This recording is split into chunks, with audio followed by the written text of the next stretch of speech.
오늘 본문 말씀은 제가 읽은 시편 133편, 참 짧은 시편이죠.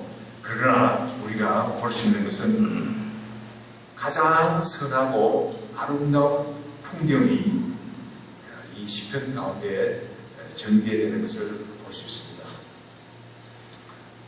형제가 연합하는 삶을 통해서 나타나는 선하고 가장 선하고 아름다운 모습을 이 시편을, 짧은 시편을 통해서 저희들이 알 수 있습니다. 또한 그뿐만 아니라 형제들이 연합해서 사는, 신앙생활하는 그 모습으로 인해서 얻게 되는 진실된 복된 삶이 넘치는 그런 그림과 같은 시편인 것을 볼 수 있어요.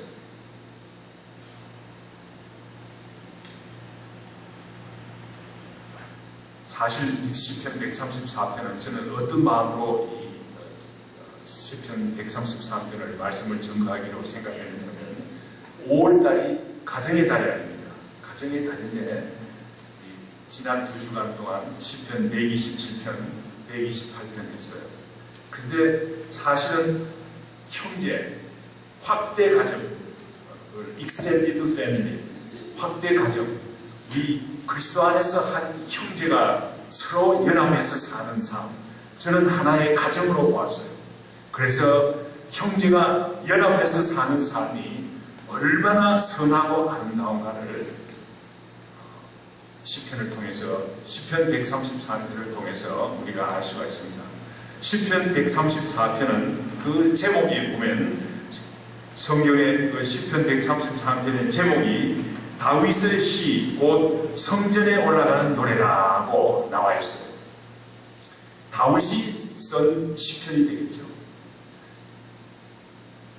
사실상 다윗이 쓴 시인데 성전에 올라가는 노래라고 나와 있지만은 다윗은 성전을 짓지를 못했어요. 그렇지만은 다윗은 성전을 누구보다도 사랑한 사람이죠. 그렇지 않습니까? 사무엘하 5장, 6장의 성경 말씀을 우리가 공부하게 되면 다윗이 이스라엘의 왕이 되었어요. 다윗이 이스라엘의 왕이 되자 블레셋을 처음으로 물리치고 평정을 했어요. 그러자 가장 처음 한 일이 무슨 일인가 하면 하나님의 언약궤를 다윗성, 다시 말하면 시온성, 다윗성이라는 말이나 시온성이라는 말이나 마찬가지 말이죠. 언약궤를, 하나님의 임재의 상징인 언약궤를 시온성으로 가져왔어요. 얼마나 큰 사업인지 모릅니다. 다윗은 3만 명을 동원해서 하나님의 언약궤를 가져오기 위해서 애썼어요. 그 당시에 하나님의 언약궤가 아비나답의 집에 있었는데 가져오기 위해서 3만 명을 동원해서 그 역사를 벌였어요. 그러나 하나님께서 진노하셔가지고 우사라는 사람이 그 자리에서 즉사하게 되었어요. 그 일을 중단하지 않을 수 없었습니다. 그러나 다윗이 소식을 들으니까 그 하나님의 언약궤가 3개월간 오벳 에돔이라는 사람의 집에 있었는데 오벳 에돔의 집이 크게 복을 받았다는 그 이야기를 듣고 결국 다윗은 레위인을 동원해서 이제 왜 실패했는가 그것을 잘 살펴가지고 레위인을 동원해서 언약궤를 결국 시온성으로 가져오는 일을 하는 것을 볼 수 있습니다. 이때 다윗은 춤을 추면서 언약궤의 시온성 입성, 다윗성 입성을 환영했어요. 얼마나 열심히 춤을 추었는지 바지가 내려가는 줄도 모르고 춤을 추었어요. 그때 다윗의 아내 중에서 미갈이라는 사람이 있었죠. 이 미갈은 공주가 아닙니까? 사울의 딸이니까 그 참 복된 가정에서, 그 귀족 가정에서 난 공주가 돼가지고 다윗이 춤을 추면서 그렇게 바지가 내려가는 줄도 모르고 그런 춤을 추는 것을 보고 아주 비판했어요. 그 일로 인해서 다윗은 미갈을 쳐다보지를 않았어요. 왜 그렇습니까? 하나님을 향한 사랑이 누구보다도 컸기 때문에, 성전을 향한 사랑이 누구보다도 컸기 때문에 다윗의 마음을 이해하지 못하는 미가를 겉으로 보지도 않았어요. 그래서 평생 미가는 죽는 날까지 자식이 없었다, 이렇게 성경 말씀에 나옵니다. 다윗이 이와 같이 성전을 건축하는 준비를 하고 성막을 건축하고 그러면서 이런 사건의 연속, 큰 사건의 연속같이 보이지만 다윗은 오늘 시편 134편을 통해서 밝히는 이야기가 무엇인가 하면, 그러한 사건의 연속같이 보이지만은 그 뒤에서 헌신된 마음으로 믿음의 한 형제들이 힘을 합쳐가지고 온 마음을 다해서 열심히 봉사하는 그 귀한 마음을 다윗은 눈 감지 않았어요. 보지 못하지 않았어요. 봤어요. 그래서 오늘 다윗은 성전을 섬기면서 진실된 마음으로 믿음의 형제들이 자기를 희생해가면서 온 마음을 다해서 섬기는 그 사람들이 얼마나 아름답고 선한 일인지를 오늘 다윗은 노래하고 있습니다. 오늘날에도 마찬가지입니다. 성전 봉사를 통해서, 교회 봉사를 통해서 일어나는 사건의 연속들이 많아요. 어떤 목사님이 교회를 사임하고, 또 어떤 목사님들이 불미스러운 일로 교회가 갈라지기도 하고, 이런 일들이 신문 기자들은 그런 일만 쫓아다니죠. 그래서 교회가 다 그런 일로만 되어지는 것 같지만, 그러나 우리가 하나 알아야 될 것은, 교회는, 성전 봉사는 수많은 사람들이 한 마음으로, 한 믿음으로, 한 형제된 사람들이 헌신 봉사하는 일로 인해서 아름다운 일들이 일어나고 있다는 사실을 우리가 보지 못해서는 안 돼요. 우리가 이 사실을 우리가 분명히 보고, 사건의 연속성에서 일어나는 우리 일에 대해서 우리가 현혹되지 말아야 돼요. 우리는 우리 교회에서 일어나는, 우리가 한 주일 이렇게 예배를 드리지만은 우리 목회자들이 또 찬양대원들이 각계 각 처소에서 이 예배를 위해서 뒤에서 숨어서 봉사하는 많은 사람들이 있다는 거 여러분들 분명히 아셔야 돼요. 우리 교회는 사건의 연속성으로 인해서 참 눈을 우리가 부릅뜨고 봐야 되는 그런 일들도 있지만, 그러나 우리는 그 이면에서 뒤면에서 일어나는 형제가 연합해서 하나님께 영광 돌리고자 하는 귀한 마음을 우리가 볼 수 있어야 되겠습니다. 다윗은 오늘 먼저 본문 말씀 1절에서 형제가 연합해서 사는 삶에 대해서 감탄하고 있어요. 1절 말씀에 보니까 보라, 형제가 연합하여 동거하니 어찌 그리 선하고 아름다운고 라고 밝히고 있습니다. 다윗은 성전 봉사를 통해서 사건의 여러 가지 사건들이, 사람이 죽고 다시 그 일을 3만 명이나 되는 많은 사람들을 동원해서 했는데, 사람이 죽고 그 일로 인해서 잠시 스탑을 했어요. 그러나 다시 계획을 세워가지고 꼼꼼하게 계획을 세고 하나님께서 원하시는 바가 무엇인지 계획하면서 결국은 언약궤를 시온성으로 가져왔어요. 그럴 때 그 한 나라의 왕후가 말이죠, 그 왕을 비판하고 하니까 얼마나 그 왕국이 떠들썩했겠습니까? 그렇지만은 결국 하나님의 언약궤는 시온성으로 들어와서 자리를 차지하게 되었습니다. 이 일을 위해서 수고한 사람들이 얼마나 많습니까? 여기에서 보라, 형제가 연합하여, 여기서 형제는 누구를 말합니까? 형제는 같은 믿음을 가진 사람을 만나요. 같은 믿음 안에서 한 마음으로 교제하는, 내가 힘이 들면 내가 들고 네가 힘이 들면 내가 들고 각자의 맡은 처소에서 불평 없이 한 마음으로 교제하며 일을 해나가는 그 사람들, 같은 형제라고 할 수 있어요. 한 믿음으로 한 마음으로 성전을 봉사하는 사람들의 모습을 오늘 한 보라, 형제가 연합하여 같은 믿음을 가지고 한 마음을 가지고 연합해서 성전 봉사를 하기 위해서 섬기는 사람들은 선한 사람들의 섬기는 사람들의 일을 선하고 아름다운 일로, 가장 선하고 아름다운 일로 다윗은 보았습니다.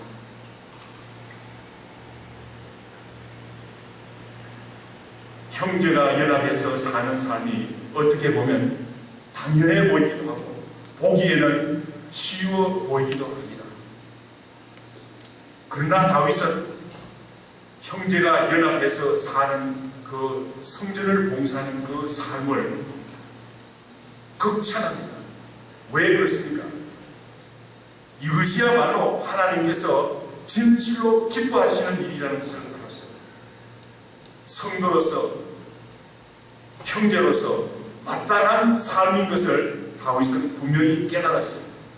우리 교회도 이런 가장 선하고 아름다운 교회가 되기를 원합니다. 다윗이 말하는 교회뿐만 아니라 성경 말씀에 보면 예루살렘 교회도 또한 이렇게 아름다운, 선하고 아름다운 교회인 것을 우리가 알 수 있어요. 우리 한번 사도행전 2장 44절에서부터 47절 말씀 한번 찾아보겠습니다. 사도행전 2장 44절에서부터 예루살렘 교회가 어떻게 한 마음이 되어서 교회를 섬기는지 자세하게 나와 있어요. 사도행전 2장 44절에서부터 47절 말씀, 제가 가진 신약성경 190페이지가 되겠습니다.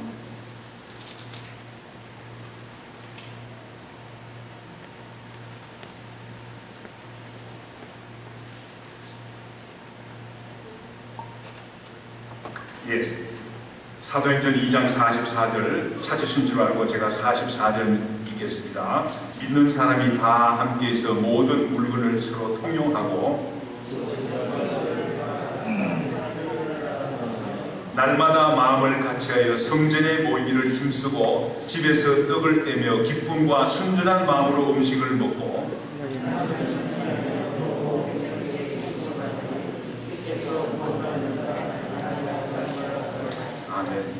얼마나 귀한 아름다운 예루살렘 교회인지 알 수가 없습니다. 물건을 서로 통용하고, 어떤 사람들은 재산이 많은 사람들이 있어요. 어떤 사람들은 가난한 사람이 있어요. 물건을 서로 통용했다고 성경 말씀은 밝히고 있습니다. 어떤 사람들은 재산을 팔아서 각 사람들이 필요한 대로 나누어 주기도 했다고 성경 말씀은 밝히고 있습니다. 그럴 뿐만 아니라 예루살렘 교회 성도들이 날마다 매일 마음을 같이 해서 성전에 모였다고 밝히고 있습니다. 하나님께서 얼마나 기뻐하셨겠습니까? 또한 기쁨과 순전한 마음으로 음식을 나누어 먹었다고 성경 말씀은 밝히고 있어요. 하나님께서 얼마나 기뻐했겠습니까? 또한 하나님을 찬미하는 예배를 드렸다고 47절 말씀에서 밝히고 있습니다. 이러한 형제가 연합해서 사는 이 삶이야말로 하나님께서 진실로 기뻐하시는 삶이죠. 그래서 다윗은 이러한 삶을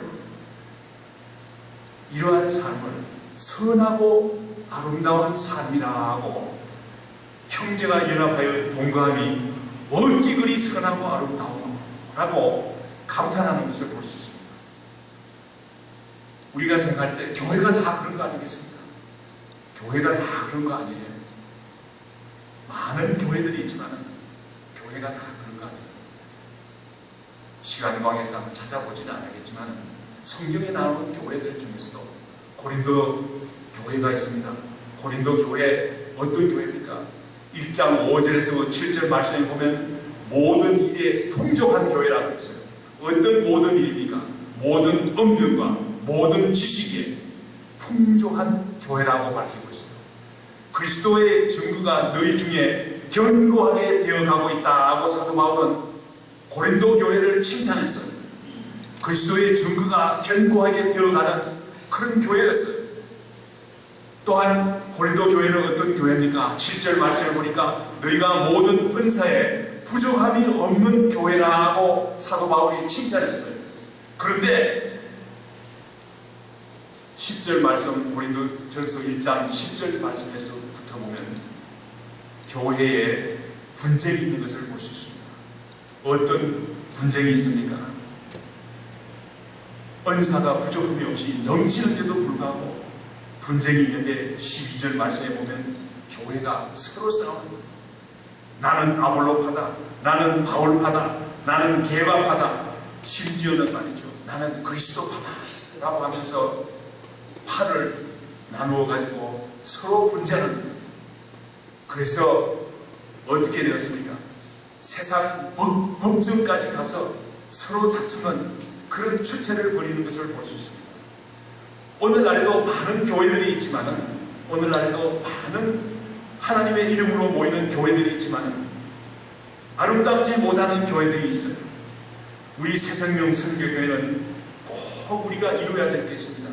무엇보다도 우리가 가장 중요하게 생각하는 것은 형제가 연합하여 동거함으로 어찌 그리 선하고 아름다운고 라는 우리 정말 감탄사가 나오는 우리 교회가 되었으면 합니다.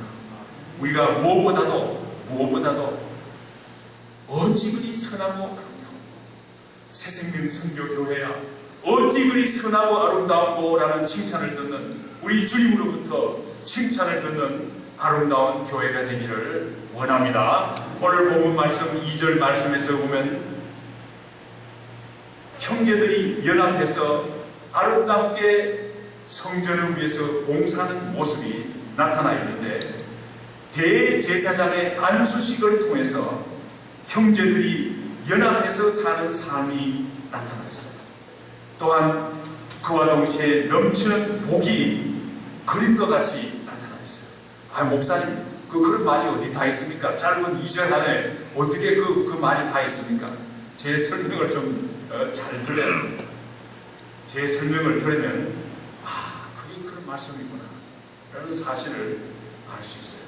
오늘 본문 말씀 2절 말씀에 보면 대제사장의 안수식이라는 영적인 행사를 통해서 형제들이 연합해서 사는 삶이 나타나는데, 다윗은 성경 말씀에서 지금 다윗 시대의 대제사장은 아론이 아니에요. 대제사장의 이름을 밝히지 않고 있어요. 누구의 대제사장 안수식이라는 그런 이름을 밝히지 않고 있어요.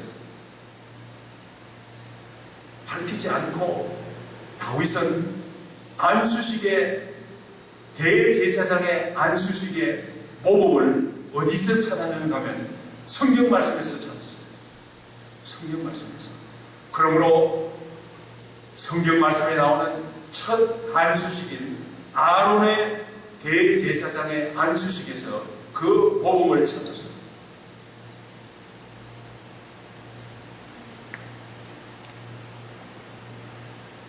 아론의 안수식의 모습이 어디 나옵니까? 레위기 8장 1절에서부터 13절 말씀에 나옵니다. 2절 말씀은 시편 133편은 사실상 레위기 8장 1절에서부터 13절 말씀을 축소해 놨습니다. 그러므로 우리가 레위기 8장 1절에서부터 13절 말씀을 우리가 읽어봐야 합니다. 우리 다 같이 한번 레위기 8장 1절에서부터 13절 말씀. 누가 대제사장이 되느냐?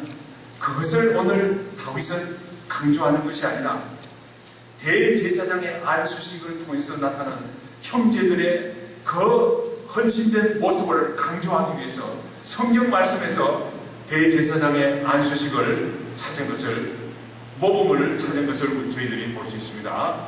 레위기 8장 1절에서부터 13절 말씀까지 아론의 첫 대제사장 안수식이 나옵니다. 어떻게 진행되었는지 한번 잠시 살펴보도록 하겠습니다. 레위기 8장 1절에서부터 13절 말씀 찾으신 줄 알고 제가 1절 말씀 읽겠습니다. 여호와께서 모세에게 말씀하여 이르시되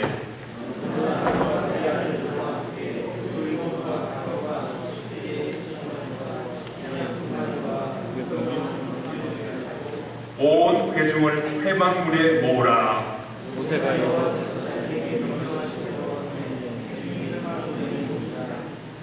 모세가 회중에게 이르되 여호와께서 행하라고 명령하신 것이 이러하니라 하고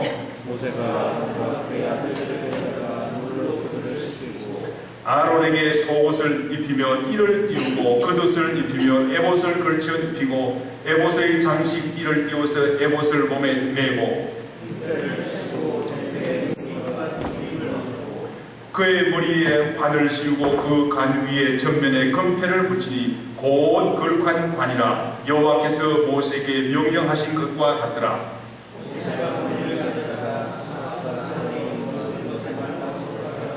또 제단에 7번 뿌리고 또 그 제단과 그 모든 기구와 물두멍과 그 받침에 발라 거룩하게 하고 13절 다같이 모세가 또 아론의 아들들을 데려다가 그들에게 속옷을 입히고 띠를 띄우며 관을 씌웠으니 여호와께서 모세에게 명령하신 것 같았더라. 아론의 안수식에는 몇몇 사람들이 안수식에 참여한 게 아니에요. 온 백성들이 아론의 안수식에 참여하는 줄 믿습니다. 다윗이 대제사장의 안수식에도 온 백성들이 동원되었는 줄 믿습니다. 어떻게 알 수 있습니까? 레위기 8장 3절 4절 말씀에 보면 아론의 안수식을 진행하기 위해서 온 회중을 회막 문 앞에 모으라고 했습니다. 그래서 온 백성들이 회막 문 앞에 모였어요. 모여서 그냥 웅성웅성 되겠습니까? 지금 저 안에서는 회막 안에서는 아론이 제사장으로 안수를 받고 있대. 그냥 웅성웅성 떠들고 그냥 있었겠습니까? 제가 볼 때는 온 회중이 모여서 한 마음으로 기도했습니다. 또한 그런 일이 기도하고 있는 가운데서 어떤 일이 일어났습니까? 모세가 아론을 목욕을 시키고 속옷을 입히고 에봇을 입히고 띠를 띄우고 흉패를 붙이고 머리에 관을 씌우고 12절 말씀에 보면 또 관유를 아론의 머리에 붓고 그랬습니다. 12절 말씀이 바로 오늘 시편 133편 2절 말씀입니다. 다 생략해서 지금 이야기하는 거예요.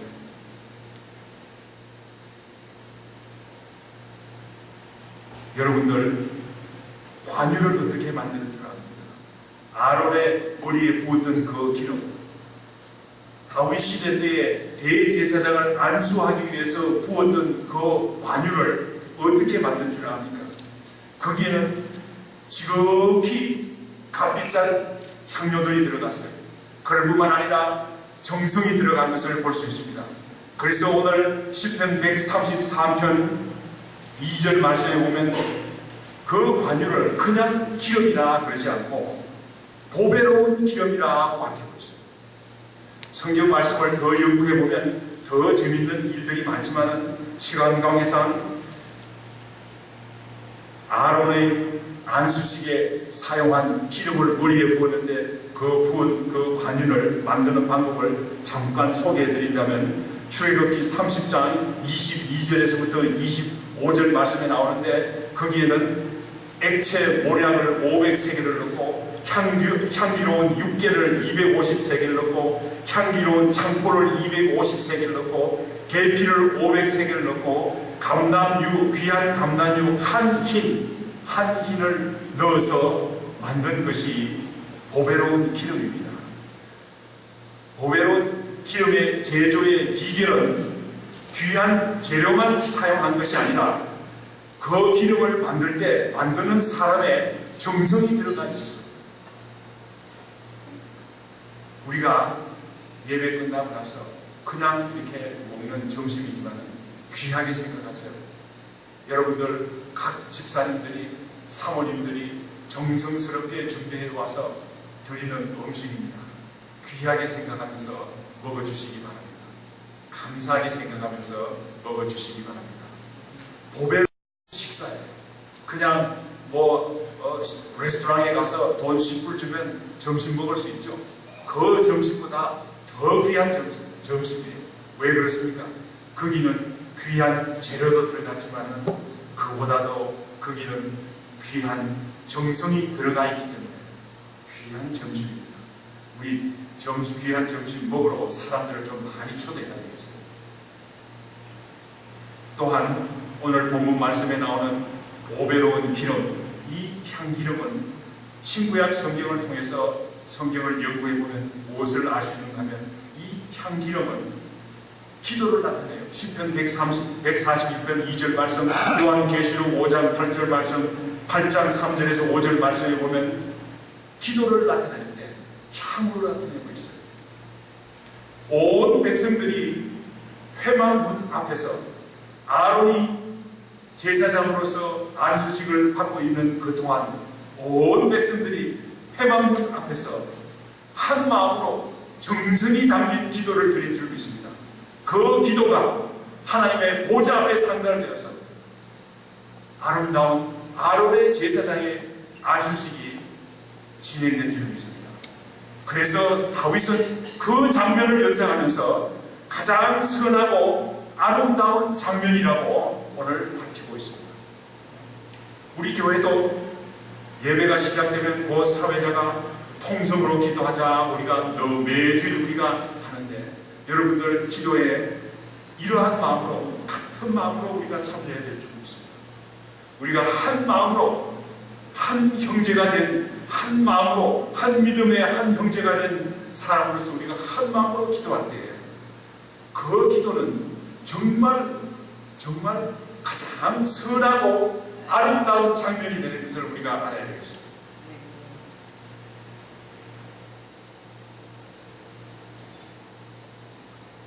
또한 그 기름이 어떻게 되었습니까? 아론의 머리에 부었어요. 사실 다윗이 부은 기름은 아론의 머리가 아니죠. 성경에 나오는 아론의 그 장면을 연상하면서 대제사장이 누군지 알 수 없어요. 그러나 그 대제사장의 머리에 부은 기름이 어떻게 됩니까? 넉넉하게 그 기름을 부었기 때문에 수염을 적시고 옷깃에 내린다는 그림 같은 시편 133편 2절 말씀을 우리가 볼 수 있습니다. 이 말씀은 무엇입니까? 하나님의 은혜가 넘치고 귀한 그 기름이 넘쳐서 수염을 적셨다 하고 머리를 적셨을 뿐만 아니라 수염을 적셨다. 수염은 뭐를 나타냅니까? 머리는 우리의 감정과 우리의 지성을 말하지만 그 수염은 권위를 말합니다. 수염이 길게 있으면 권위자로서 나타나지 않습니다. 수염은 권위를 말하는 거예요. 또 온몸을 적셨다 하고 그랬습니다. 대제사장이 기록으로서 변화받는 장면을 우리가 볼 수 있습니다. 우리가 교회 지도자들을 손가락질 하기 전에 먼저 우리가 한 마음으로 우리가 기도할 수 있어야 됩니다. 기도할 때 아론의 제사장 안수식 때 넘치는 그 기름이 아론의 옷깃에 스미고 수염을 적시고 머리를 적신 것 같이 그 제사장의 모든 면을 그 마음과 지식과 권위와 모든 것을 변화시키는 그런 귀한 일인 줄 믿습니다. 오늘 이 장면을 2절 말씀에서 우리는 그림과 같이 볼 수 있어요. 우리 새생명 선교교회는 교회 지도자들을 위해서 이와 같이 한 마음 한 뜻으로 한 형제가 되어서 한 마음으로 기도함으로 인해서 우리 교회에 들어오는 어떤 지도자들이든 다 변화받아서 정말 하나님께서 기뻐하시는 그런 지도자들이 될 수 있도록 우리가 합심해서 기도해야 되겠어요. 우리 교회에서 지금 현재 청년 사역자를 구하고 있어요. 왜 그렇습니까? 청년들이 자꾸 교회를 떠나는 것 같아서 우리가 청년 사역자를 구하기로 했어요. 우리 선호관 선교사님이 그 일을 잘 감당했는데 이제 곧 다음 주일이 마지막 주일이에요. 저희와 같이 예배드리는 마지막 주일이 됩니다.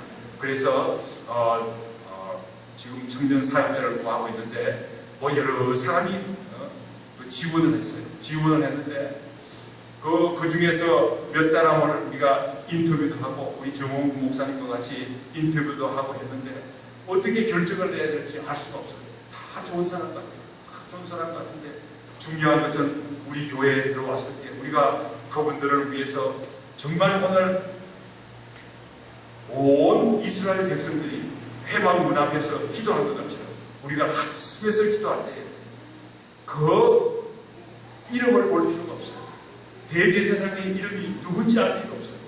우리는 그저 그분들을 위해서 기도할 때에 성령님께서 머리를 적시고 또 수염을 적시고 또 그 온 옷깃을 적시고 온 몸을 적셔가지고 변화된 삶을 살기 때문에 우리 교회가 정말 아름다운 교회가 될 줄 믿습니다.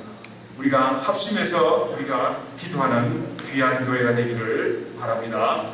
오늘 본문 말씀 3절 말씀에 보면 이렇게 합심해서 형제가 연합하여 성전을 섬기는 교회에 어떤 복이 있는지 그 복을 설명하고 있어요. 헐몬의 이슬 같은 복이 내린다고 오늘 3절 말씀에서 밝히고 있습니다. 헐몬산은 어떤 산입니까? 헐몬산은 성지에서 가장 높은 산이에요. 우리 대한민국에서 가장 높은 산은 어디입니까? 백두산이라 그러죠. 백두산이나 그러면 가장 높은 산이니까 우리는 마치 백두산이 우리의 그 영적인 산과 같이 아주 우리는 백두산을 우리는 존중하죠. 헐몬산은 성지에 있어서 백두산과 같은 그런 산이에요. 가장 높은 산이에요. 헐몬의 이슬같이 복을 내린다. 이슬은 무엇을 나타냅니까? 이슬은 하나님께서 주시는 진실된 복을 받는 이슬에는 거기에는 아무런 세상적인 것이 섞여 있지 않아요. 거기에는 순수한 복이 있는 것이 이슬이 아닙니까? 그런데 헐몬의 이슬이라고 밝히고 있어요. 성지에서 가장 높은 가장 고상 하나님께서 주시는 가장 고상하고 순결한 하나님께서 주시는 복을 헐몬의 이슬이라고 그러는 것을 우리가 알 수 있습니다. 이 세상의 복은 일시적이죠. 복권이 당선이 되면 그거 참 굉장히 많았다. 일시적으로 기분도 좋고 일시적으로 좋은 일들이 많지만 그러나 그 다음의 일들은 알 수가 없어요. 어떻게 될지 알 수 없어요. 그러나 헐몬의 이슬 하나님께서 주시는 복은 우리에게 가장 고상하고 순결한 하나님께서 주시는 복인 줄 믿습니다. 형제가 연합하여 동거함으로 인해서 하나님께서 주시는 복은 헐몬의 이슬이라고 했어요. 가장 진실한 복을, 가장 고상한 복을 우리에게 주시는 줄 우리가 믿습니다. 헐몬의 이슬은 누구에게 주어집니까? 형제가 서로 연합해서 한 마음으로 성전을 섬깁니다. 그래서 오늘 3절 말씀에 보면 헐몬의 이슬이 시온의 산들에 내림과 같도다 하고 있습니다. 시온은 어떤 곳입니까? 하나님의 성막이 있는 곳이죠. 다윗성, 시온성 같은 걸 알고 있습니다. 하나님께서 임재하실 곳이죠. 나중에 시온산에 솔로몬 왕 때 성전이 들어섰죠. 시온산은 하나님께서 임재하신 것이죠. 또한 그런 뿐만 아니라 시온은 하나님의 백성들이 한 마음으로 모여서 예배드리는 것이죠. 우리는 신약시대를 살고 있는 우리는 이 시온을 교회라고 이름을 합니다. 하나님께서는 헐몬의 백성에게 가장 고상하고 순결한 복을 주시는데 교회를 통해서 주신다는 사실을 우리가 잊어서는 안 되겠습니다. 그러므로 우리가 교회의 일을 할 때 한 마음으로, 한 믿음으로 우리가 합심해서 한 형제같이 연합해서 섬길 때 하나님께서 우리에게 가장 귀한 복을 주시는 줄 믿습니다. 우리 다 같이 기도드리겠습니다.